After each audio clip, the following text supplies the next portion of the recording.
Hey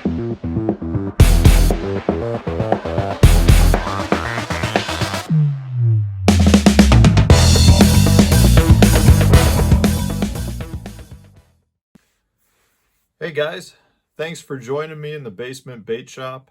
I'm getting ready for my FLW, or my Major League Fishing Pro Circuit event. It's going to take a while for me to get used to saying that. But yeah, we're headed off to Okeechobee here shortly, so I'm prepping a bunch of rods, and you can see a bunch in the back here. These are all ones I like to get everything rigged and ready, so when I get there for practice, I can just go fishing. I don't have to sit there and rig up the day before.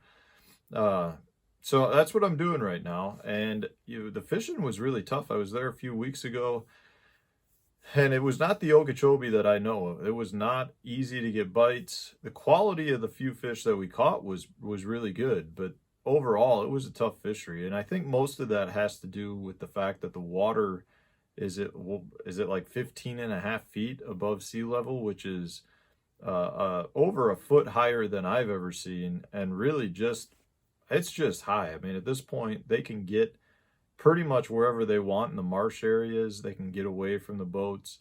They can just push back a lot farther than the boats can. And personally, I think that's why the fishing was tough. It could have been more that we were in between spawning phases, and the fishing just could have been off. But really, the conditions were good for it to be good fishing.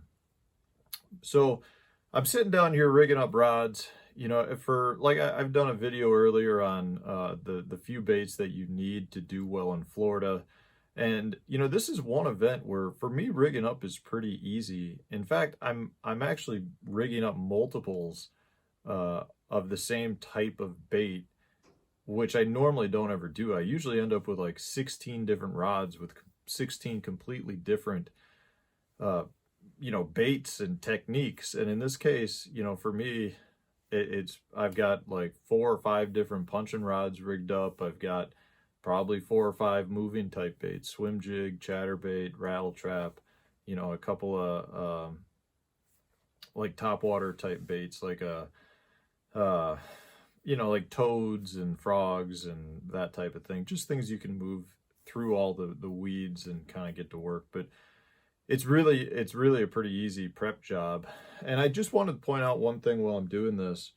A lot of people would say, well, why do you want multiple punching rigs? And first off, the punching rigs that I have are all different weights. So the first thing is I've got, I start with like a 1/2 ounce. I've got a 1/2, a 3/4, an ounce, an 1.5 ounces, and a 2-ounce weight. And you do that because, in my opinion, you want to get away with the lightest weight possible, but the cover there is so dense that, a lot of times a 1-ounce weight doesn't work. So I can easily then pick up an 1.5 ounces or a 2-ounce weight, and I can rotate really easily. I think it's important to have lots of different weights to choose from, instead of just saying, well, you know what, I'm gonna put a 2-ounce weight in my hand and flip this all the time. Because there is a lot of times you run into cover that isn't thick enough, or is not thick enough for a 2-ounce weight. And what I mean by that is, the weight will fall out of the strike zone faster. It might fall too quick.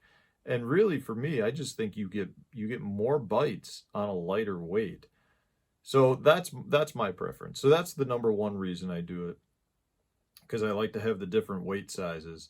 And in this case, I've got it wrapped around my hook keeper, because I don't have any hooks on any of these. I've just got them all just with a hitchhiker holding on. But the other reason I have multiple different baits is because I like to have baits that have different action. I think there's certain days that certain actions work better than others, and I think there's certain conditions that dictate what those should be. And so specifically what I mean by that is, like in this case, this is a Berkeley Max Scent Creature Hog, and it's got legs on it, but they're not really kicking legs. They're just more of that, that beaver style bait, where the bait, the legs have motion, but they're not going to create a lot of disturbance like a kicking leg would.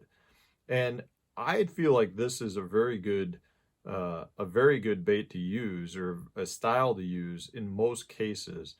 But if I'm not fishing, if I'm in water that's a little bit dirtier, that's when I like to pick up a bait that's got a little bit more kicking motion. So my go-to is more of this style bait.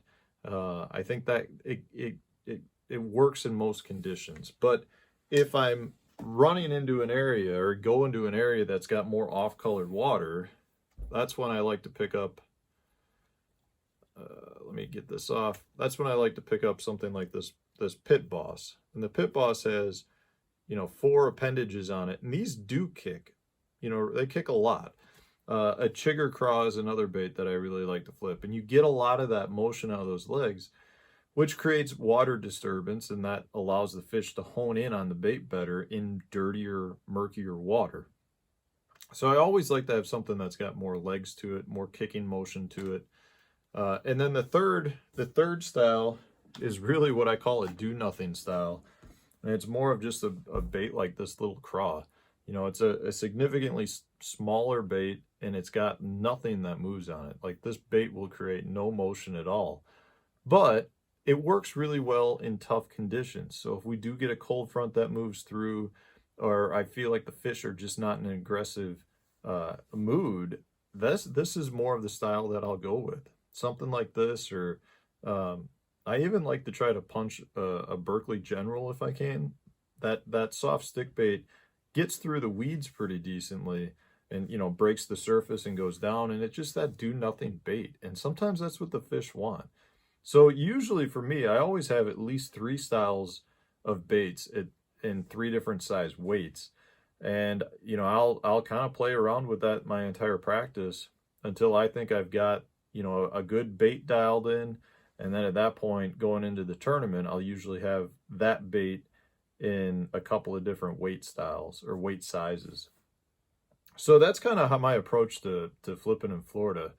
So, I'm going to have a decent number of rods rigged, but it's really kind of the same baits, roughly the same baits, or the same technique with similar baits that are a little bit different and just in a little bit different weight sizes.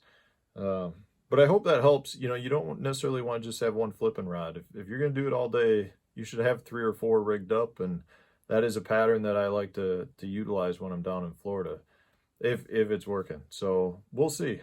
Tune in, guys, next week. I'm filming this a couple of days before I leave, and I'll probably air it here in the next couple of days, so it's somewhat time relevant.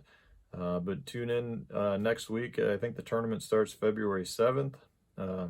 So hopefully we can catch some good fish, and we'll have a good video to post for you guys after the tournament. Thanks for watching. Hit the like button if you enjoy the video. Subscribe to the channel if you haven't done already. And if you've got some baits that you like to flip, or some general flipping information that you want to leave for the rest of us to see, please leave that in a comment. We appreciate them all. So thanks for watching, guys.